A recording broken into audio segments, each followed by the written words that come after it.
इसमें बोल रहे हैं कि एक एपी गिवन है 3, 8, 13, 18 अप टू 78। ये बताना है कि 78 जो है वो कौन से टर्म है, 10th term, 12th term, 15th term, 20th term, कौन से नंबर पे ये आता है।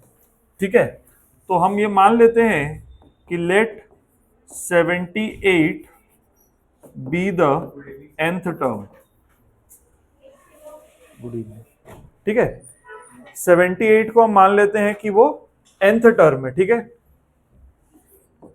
तो nth टर्म क्या होता है, a plus n minus one into d, ये है 78।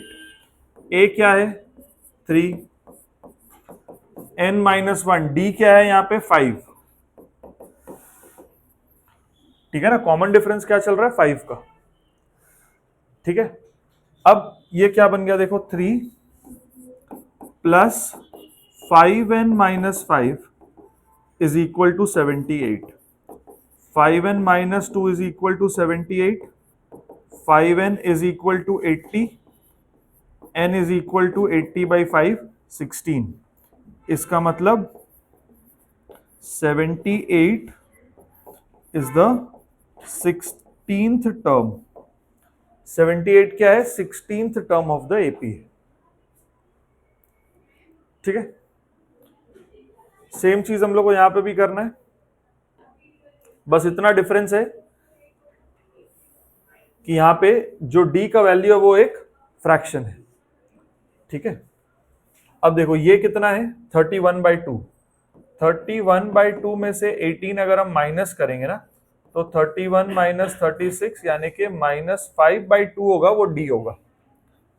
ठीक है, तो यहां पे भी हम यही अज्यूम करते हैं, let the nth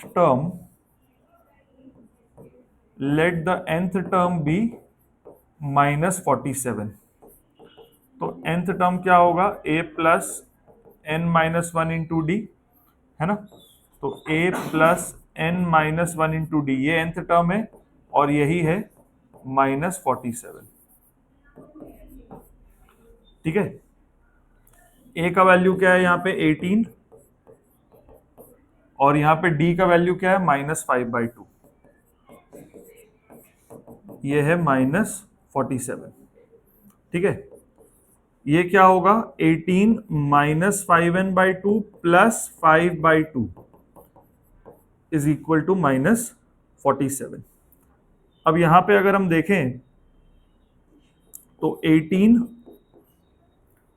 plus 5/2 plus 47 और ये हो गया 5n/2, उधर चला गया तो प्लस 5n/2 हो गया। ठीक है, 18 प्लस 5/2, ये -47 इधर आया प्लस 47, ये -5n/2 उधर चल गया तो प्लस 5n/2।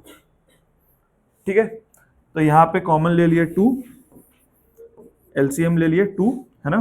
तो यहां आएगा 36 plus 5 plus 94 is equal to 5n/2, ये 2 और 2 कैंसल। ठीक है, ये कितना हो गया 36 और 5 41, 135 हो गया ये 5n का वैल्यू। तो n का वैल्यू क्या होगा 67, सॉरी 27।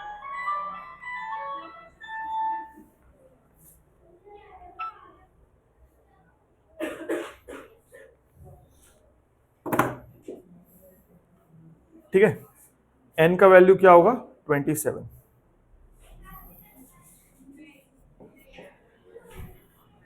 ठीक है,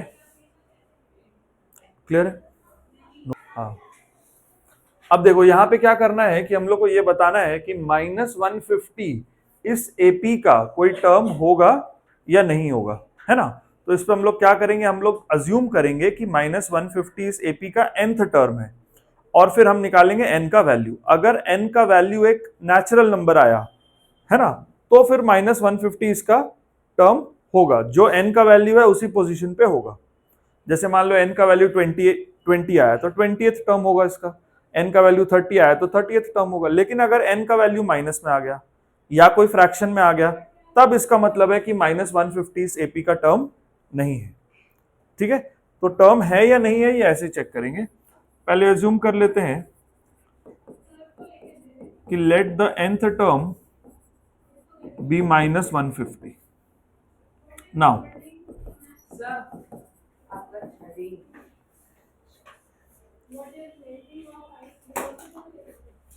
ठीक है, nth टर्म हो गया -150, तो ये हो गया a plus n -1 into d, ये हो गया -150। a क्या है यहाँ पे 18, सॉरी 11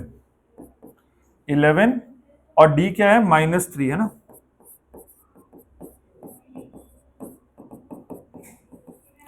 तो यहां पे आ गया 11 -3n plus 3 is equal to -150।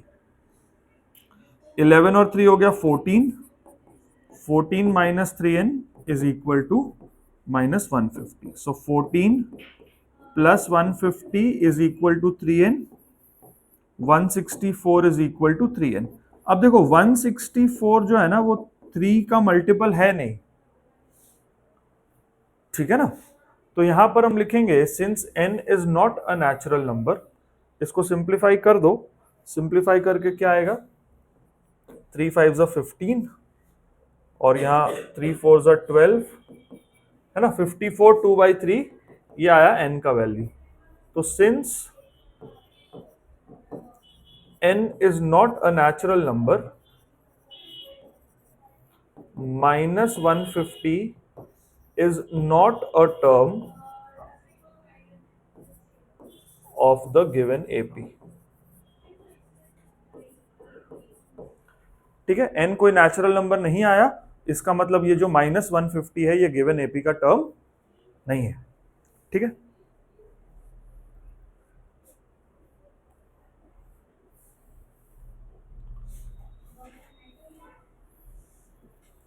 ठीक है।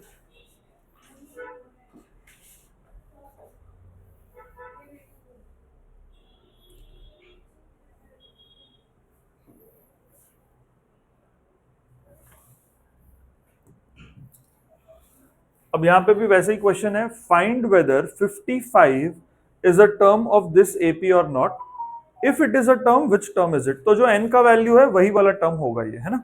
तो यहां पे भी हम मान लेते हैं कि nth टर्म है ये, let the nth term be 55। a plus n -1 into d, ये है 55। a हो गया 7, n -1 और d है 3, तो ये हो गया 7 plus 3n -3 is 55। 3n is equal to 55 -4, 3n is 51, n is 17। ठीक है ना। तो 50 जो है 55 जो है it is the 17th term of the given AP।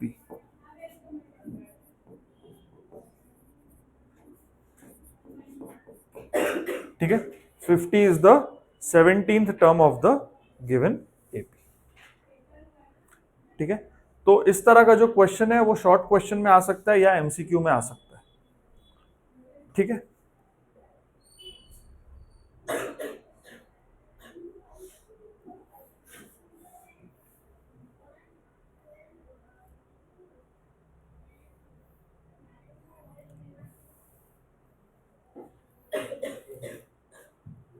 अब देखो ये क्वेश्चन में कह रहा है find the 20th term from the last term of the AP। अब ये लास्ट में से जो 20th टर्म निकालना है ना, इसको करने का दो तरीका है। पहला तरीका हम देखते हैं, मेथड 1।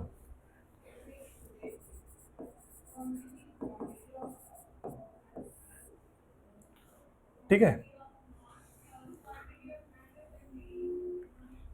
देखो 20th term from the last of the given AP is same as the 20th term from the beginning of the reversed AP।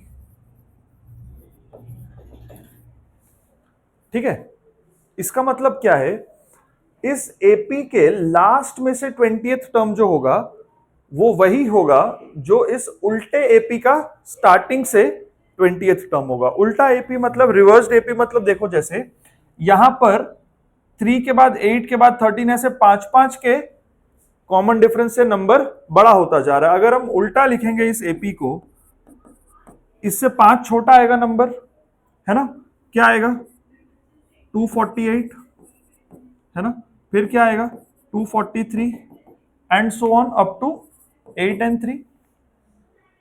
अब ये रिवर्स्ड एपी है, इसमें स्टार्टिंग से जो 20th टर्म होगा वो ओरिजिनल एपी के लास्ट से 20th टर्म होगा, है कि नहीं।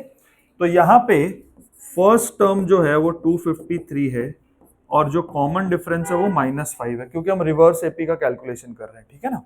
तो यहां से 20th टर्म क्या होगा, a + 19d, डायरेक्टली लिखते हैं 20th term is a + 19d, capital A capital D लिख लो, ठीक है। ये क्या है 253 और 19 इंटू -5, तो 253 माइनस 95 158, 158 होगा इसका 20th term from the and, ठीक है। ये एक मेथड है, इसको नोट करो, फिर इसका दूसरा मेथड भी करते हैं, ठीक है। चलो सेकंड मेथड क्या है इसका,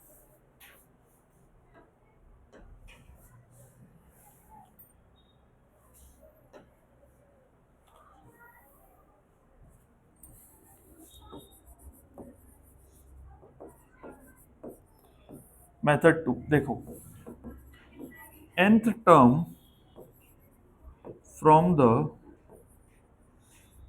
लास्ट ऑफ द एपी, ये क्या होता है L minus n minus 1d, where L is the last term, ठीक है ना। लास्ट टर्म क्या है 253, है ना। तो यहां पे हम लोग को 20th टर्म निकालना है ना, तो T20 फ्रॉम द लास्ट से T20, तो 20 माइनस 1 इंटू डी। अब देखो यहां पे तो d पॉजिटिव ही रहेगा ना, तो ये कितना आ रहा है 253 माइनस 19 इंटू 5, 253 माइनस 95, देखो उतना ही आ गया, 158 आ गया।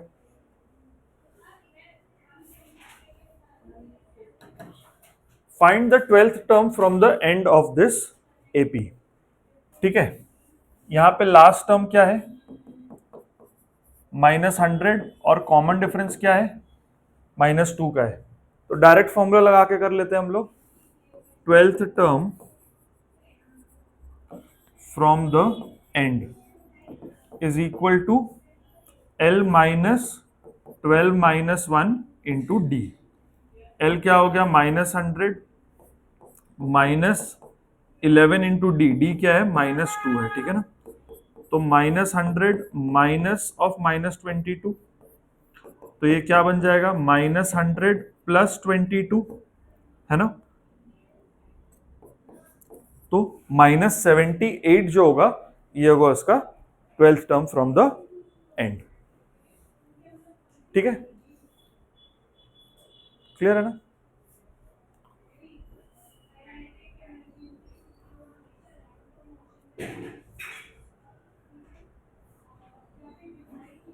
ठीक है, चलो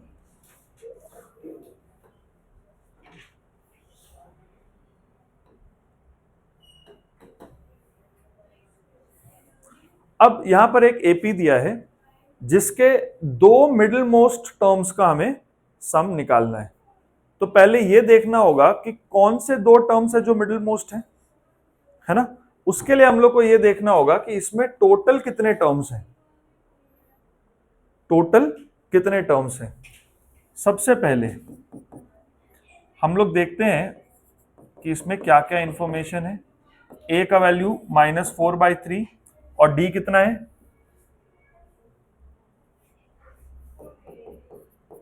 1/3।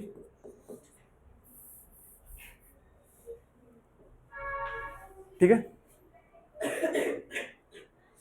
अब 4 1/3 कौन से नंबर पे आ रहा है उससे पता चल जाएगा कि टोटल नंबर ऑफ टर्म्स कितने हैं। ठीक है,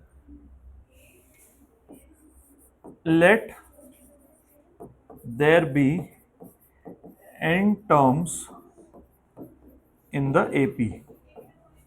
इसका मतलब जो nth टर्म है वही 4 1/3 है। तो a plus n-1 into d, ये क्या होगा 13/4। a हो गया -4/3 प्लस n-1 इंटू डी, ये हो गया 13/3 है ना। तो यहां से हम एलसीएम ले लेते हैं 3, तो ये हो गया -4 plus n-1 is equal to 13/3, नीचे का 3 कट गया। ठीक है, तो n का वैल्यू क्या आ गया 13 प्लस 5, n का वैल्यू आ गया 18। मतलब इसमें टोटल 18 टर्म्स है। ठीक है, टोटल इसमें क्या है 18 टर्म्स हैं।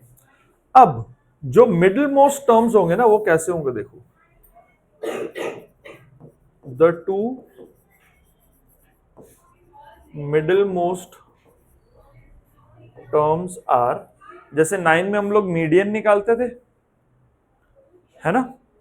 अगर नंबर ऑफ टर्म्स ऑड होते थे तो एक मिडिल टर्म होता था, अगर नंबर ऑफ टर्म्स इवन होते थे तो दो मिडिल टर्म होता था, है ना।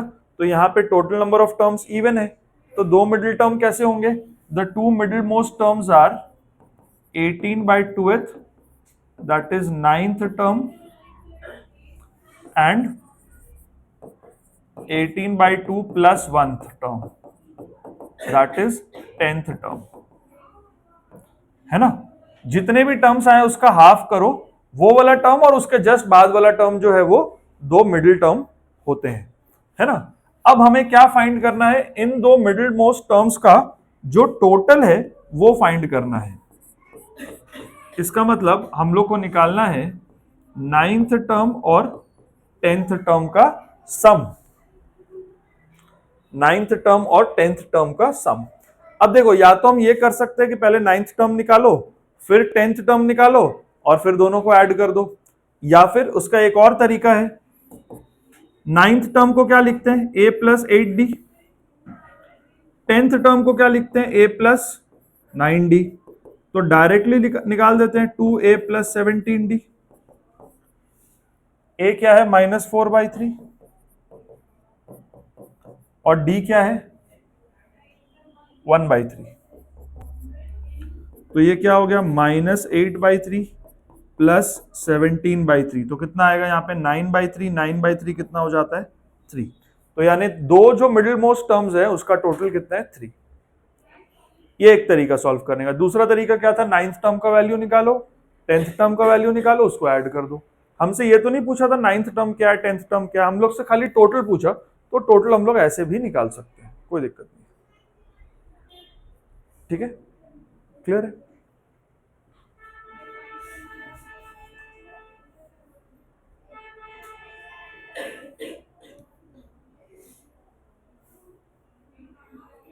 समझ गए ना। चलो नेक्स्ट वाला करते हैं।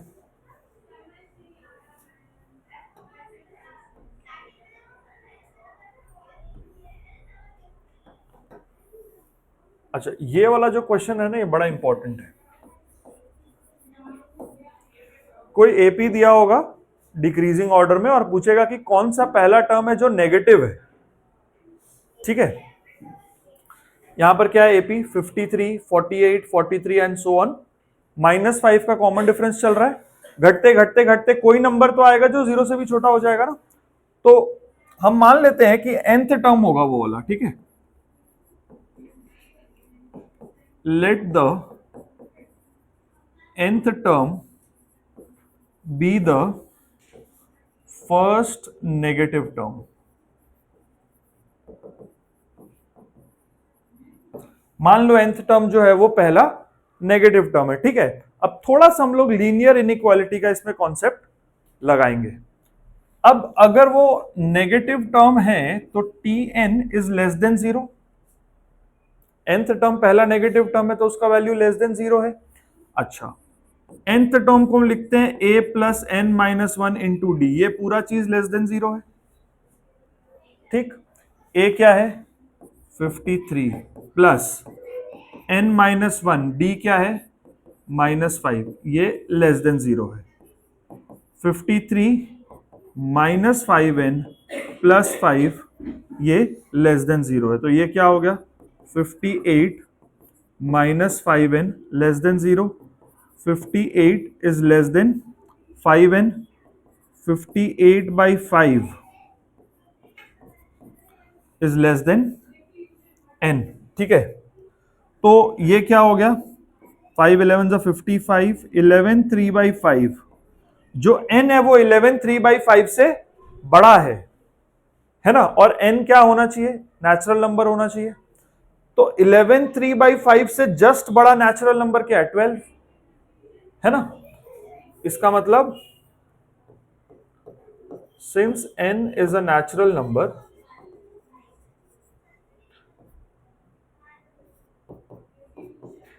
n is equal to 12 will give the first negative term।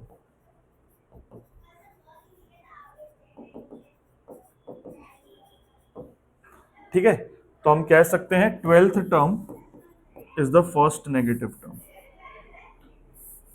ठीक है। 12th term is the first negative term, ठीक है। जो 12th टर्म है वो फर्स्ट नेगेटिव टर्म है, ठीक है। इस तरह का क्वेश्चन अक्सर आता है एग्जाम में, ठीक है।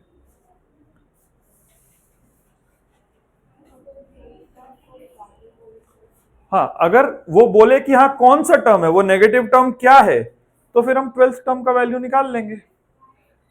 अगर वो पूछे ये क्या होगा a प्लस 11d, a क्या है यहां पर 53 और d क्या है -5, तो 53 माइनस 55 -2। अगर वो पूछे कि वो कौन सा है टर्म, है तो 12th टर्म बट वो क्या है, तो -2 है, ठीक है। तो दोनों चीज क्वेश्चन में पूछा जा सकता है ना। कौन सा पहला नेगेटिव टर्म है और किस पोजीशन पे है, तो वो 12th पोजीशन पे है और वो क्या है वो -2 है, ठीक है। तो यहां पे हमसे पूछा है विच टर्म, तो इसका आंसर होगा 12th टर्म। और what is that term is -2, ठीक है। अगर एमसीक्यू में ऐसा क्वेश्चन आ जाता है तो ध्यान रखना कि वो क्या पूछा है, ठीक है।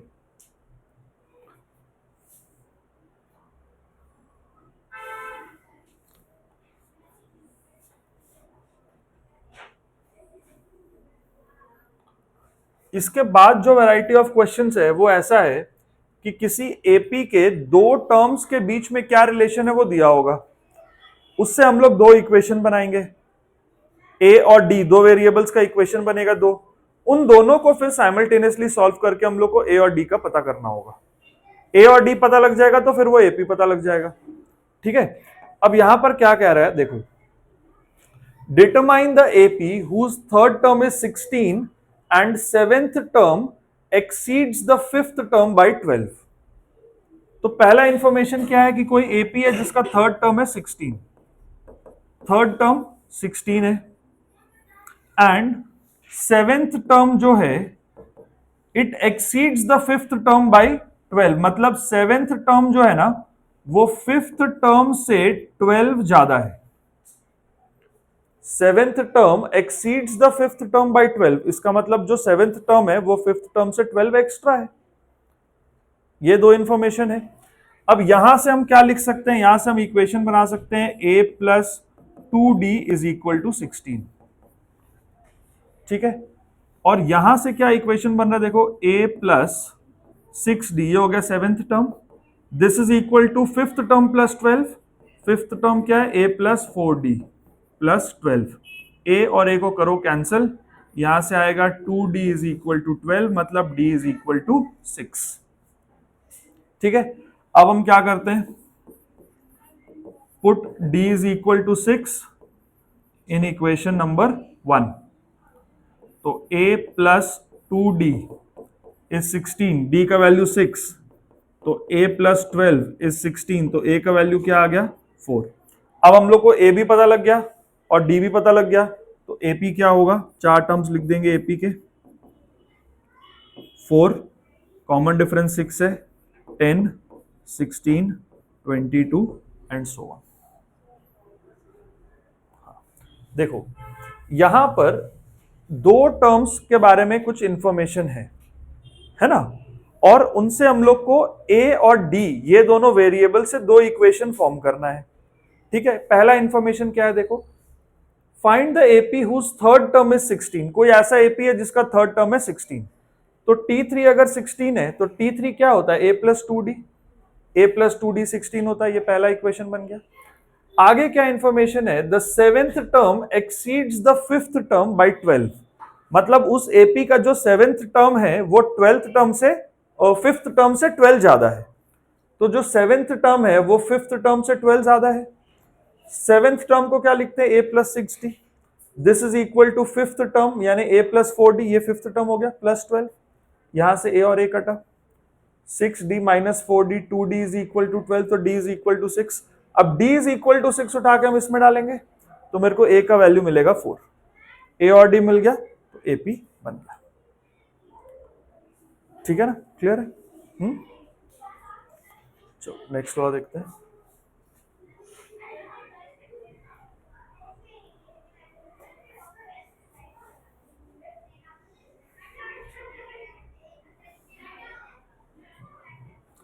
Find the 20th term of the AP whose 7th term is 24 less than the 11th term, the first term being 12। यहां पे एक डायरेक्ट इंफॉर्मेशन दे दिया है कि जो फर्स्ट टर्म है ना वो 12 है, और जो सेवेंथ टर्म है it is 24 less than the 11th term, वो 11th टर्म से 24 कम है, ठीक है। सेवेंथ टर्म क्या होगा, a plus 6d, seventh term क्या होगा a plus 6d, 11th term क्या होगा a plus 10d, this is a plus 10d minus 24। देखो seventh term is 11th term minus 24, इसी को बोलते हैं 24 less than the 11th term. बस ये स्टेटमेंट को सही तरीके से इक्वेशन में कन्वर्ट करना है, उसके बाद ये बन जाएगा। अब देखो ये a और a यहां से कैंसिल, माइनस 24 इधर आया प्लस 24, 10d माइनस 6d, तो 24 हो जाएगा 4d, d का वैल्यू आ गया 6, a और d दोनों पता लग गया, अब AP बन जाएगा आराम से, पहले 12 कॉमन डिफरेंस 6 का आया तो 18 24 30 एंड सो ऑन, ठीक है।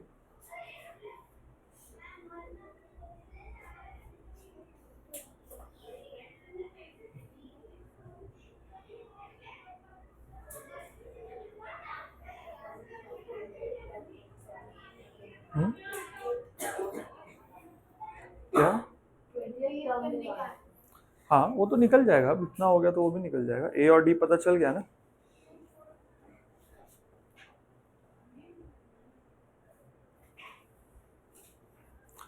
ठीक है,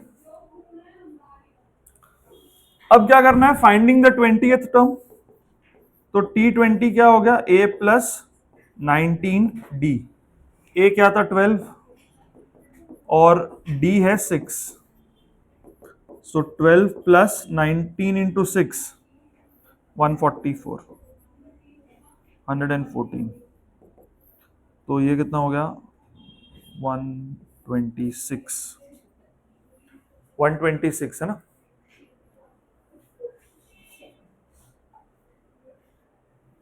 ठीक है,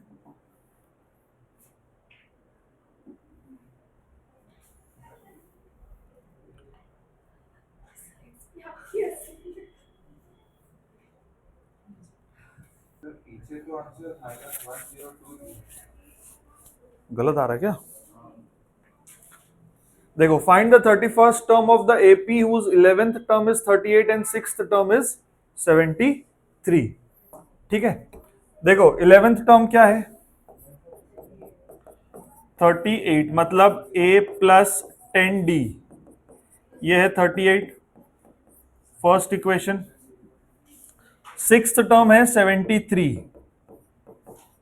मतलब a plus 5d, this is 73, ये सेकेंड इक्वेशन। दोनों इक्वेशन को माइनस करते हैं, a plus 10d 38, a plus 5d 73, इसको ऊपर लिख लेते हैं हम लोग, है ना। ठीक है, अब इसको जब सब्ट्रैक्ट करेंगे ये और ये कट जाएगा, यहां से आएगा -5d और यहां से कितना आएगा 35, तो d का वैल्यू क्या आ गया -7, d -7 आया। अब इसको यहां पुट करते हैं, put d is equal to -7 in equation 1, a plus 10d is 38, तो a माइनस 70 इज 38, तो a कितना आ गया 108। अब a और d दोनों पता लग गया है, अब क्या निकालना है 31st टर्म निकालना है।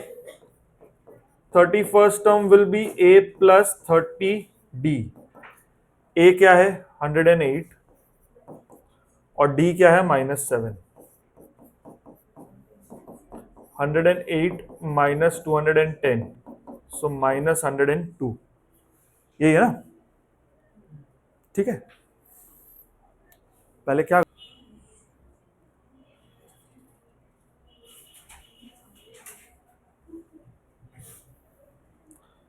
देखो, if the 7th term of an AP is 1/9, ठीक है, and it's 9th term is 1/7, find its 63rd term. Simple है, दो इक्वेशन बनने वाला है। 7th टर्म क्या है 1/9, मतलब a प्लस 6d इज 1/9। ठीक है, 9th टर्म क्या है 9th टर्म है 1/7, मतलब a प्लस 8d इज 1/7। ठीक है, अब ध्यान से देखो, ये a प्लस 8d 1/7 और a प्लस 6d 1/9, इसको जब सब्ट्रैक्ट करेंगे a वाला पार्ट कट जाएगा, यहां से बचेगा 2d। ठीक है, और यहां से क्या बचेगा देखो 1/7 माइनस 1/9 63 होगा, है ना। 9 माइनस 7 2/63 बचेगा, ये माइनस किया देखो। ठीक है, 2/63 बचेगा, तो d का वैल्यू क्या होगा 2/63 इंटू 2, मतलब d कितना आ गया 1/63। ठीक है, d कितना आ गया 1/63। अब d का वैल्यू यहां पुट करो,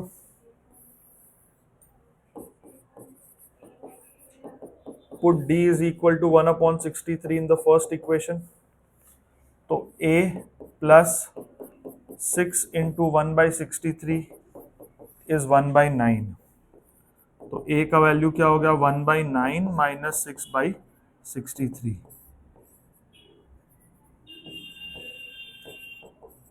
a भी 1/63 आ गया, a का भी वैल्यू 1/63 है। ठीक है, find the 63rd term. 63rd term क्या होता है, a plus 62d, so 1/63 plus 62 into 1/63, तो ये क्या बन गया 1/63 प्लस 62/63, तो इसका आंसर आ गया 1, क्योंकि ये 63/63 बन गया ना।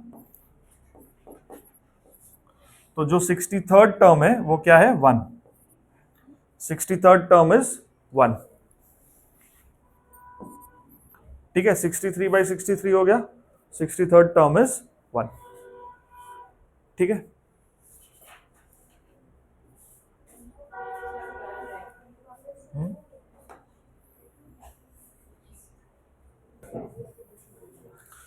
देखो यहां पे भी दो इक्वेशंस बनेगा, ठीक है।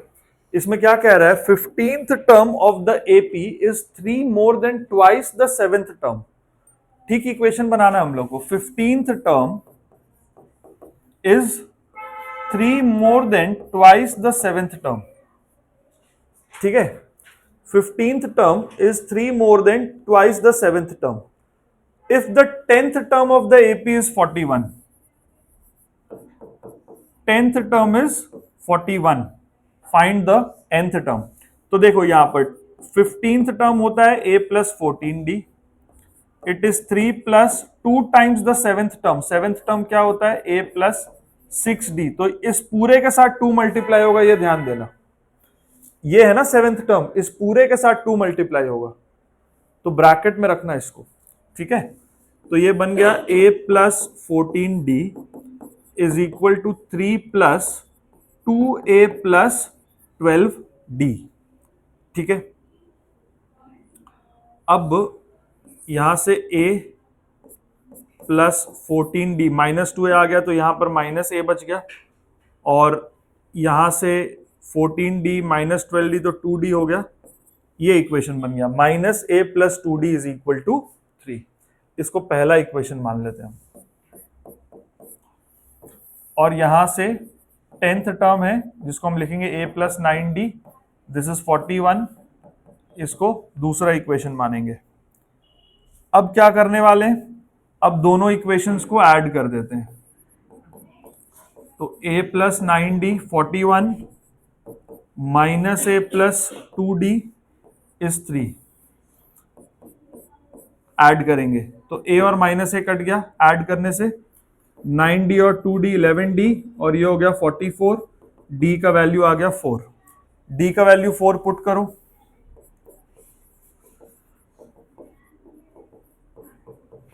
फर्स्ट इक्वेशन में। तो माइनस a प्लस 2d ये है 3, minus a plus 8 is equal to 3, तो a का वैल्यू क्या आ जाएगा 5, a का वैल्यू आ गया 5, ठीक है। अब a भी पता लग गया, d भी पता लग गया, क्या निकालना है, nth टर्म निकालना है, जनरल टर्म। nth टर्म का मतलब जनरल टर्म, ठीक है। तो a plus n minus 1d, a है 5 प्लस n माइनस 1 और d आया था 4, तो ये क्या हो गया 5 प्लस 4n माइनस 4, यानी कि 4n माइनस 1, ये हो गया इसका जनरल टर्म 4n माइनस